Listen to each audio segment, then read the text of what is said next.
Welcome to Looking Within, a podcast to help you quiet your mind, settle your body, and see God's presence in your everyday life. I'm Julie. I hope our time together will help you to feel more grounded, whole, and filled with a growing desire to be a conduit of God's love and presence to the world around you. Now, let's begin.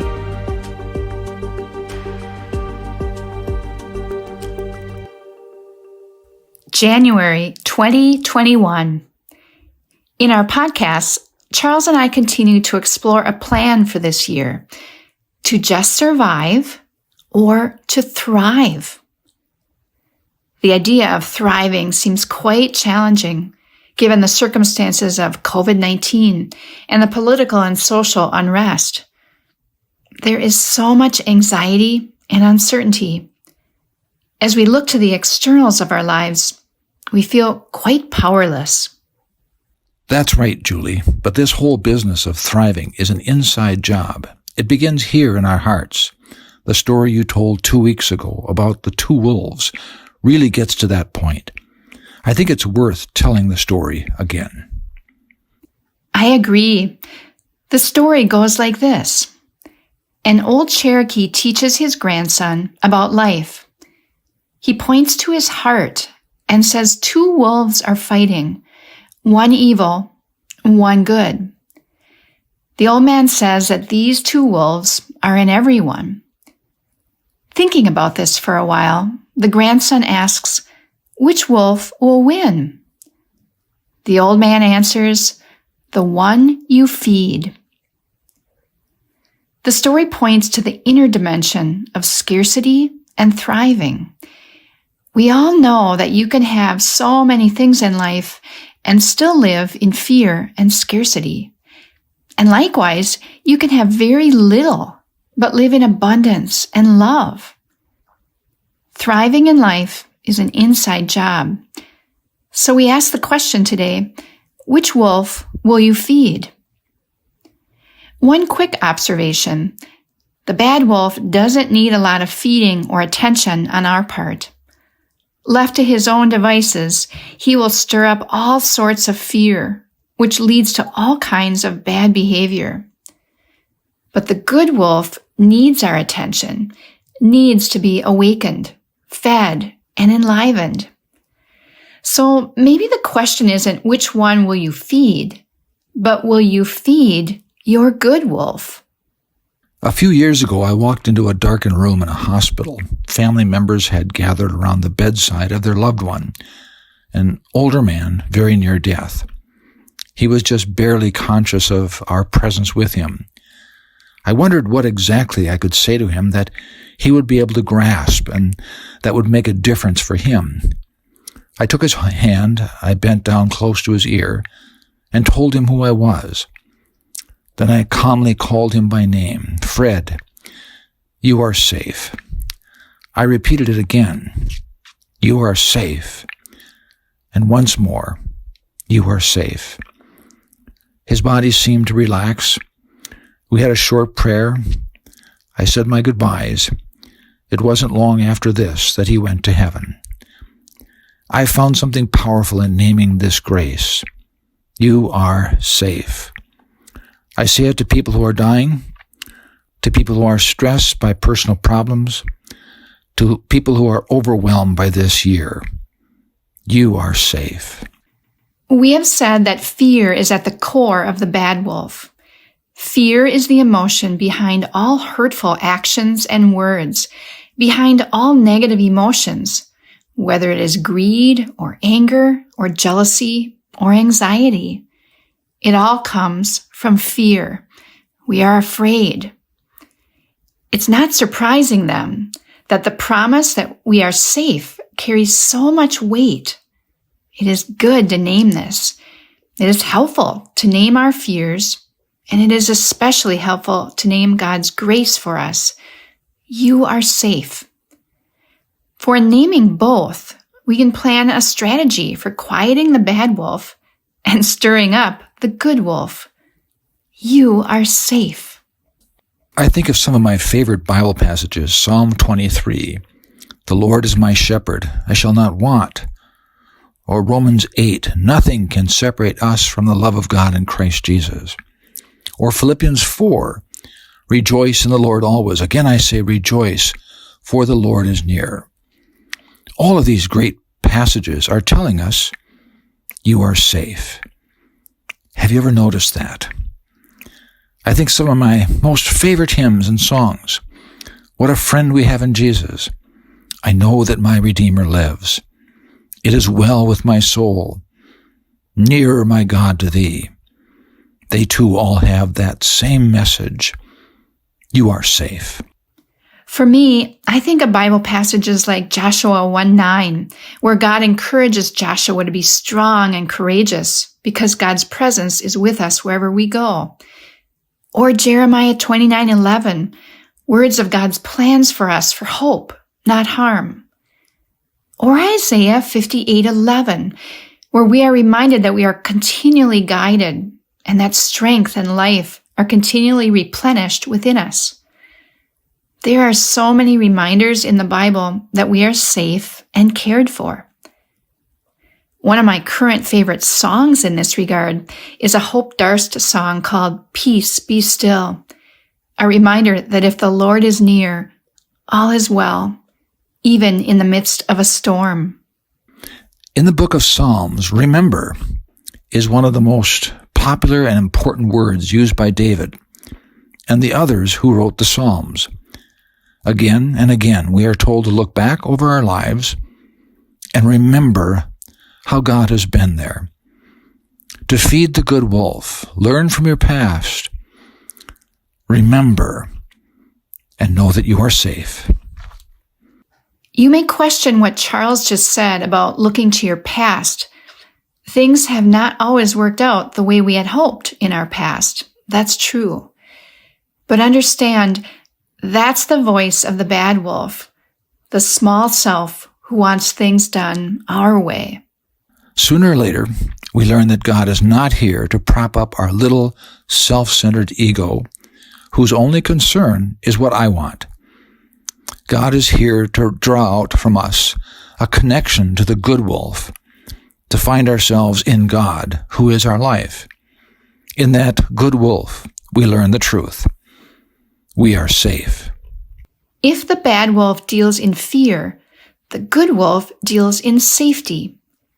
We quiet the voice of the bad wolf by stating it in all of its simplicity, "You are safe."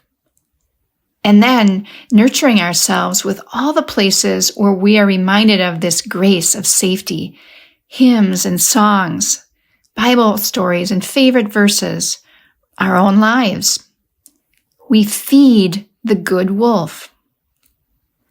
Let's practice that during some quiet moments together.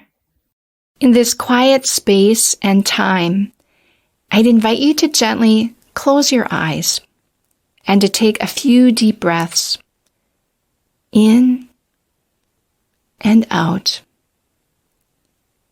in and out. Hear the sound of the bowl calling you to look within. Let it center you. Let it awaken you to God's presence.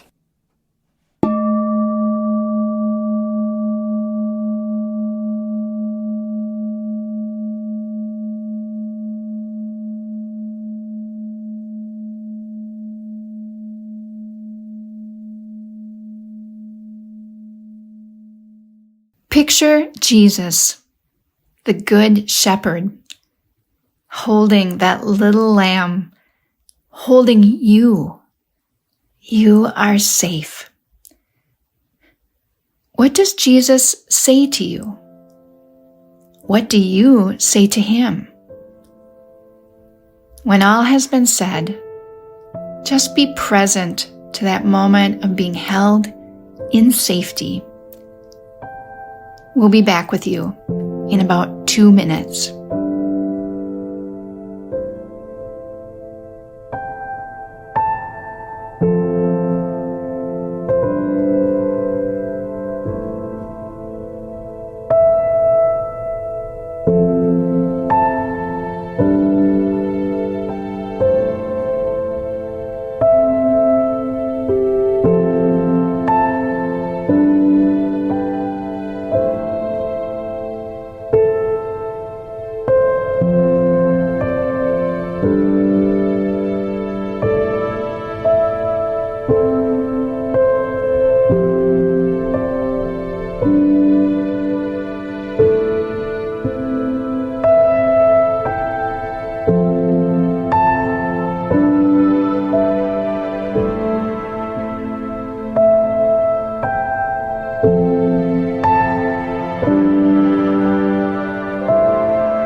Take one more minute to be present to that moment of being held in safety.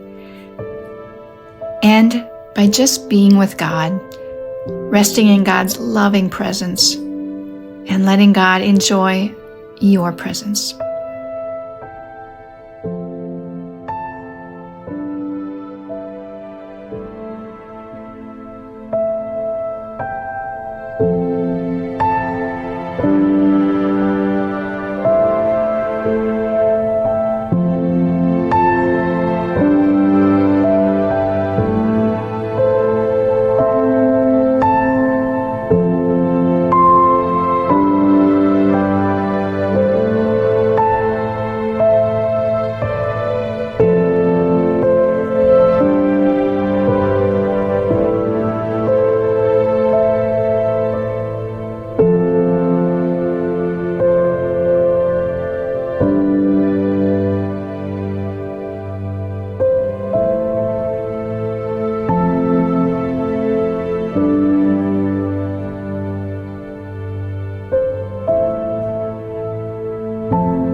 I'd invite you now to take a few deep breaths in and out.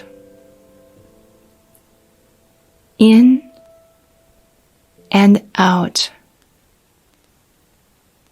Hear the bowl sound calling you back to this day. Gently open your eyes, remaining still for a moment longer.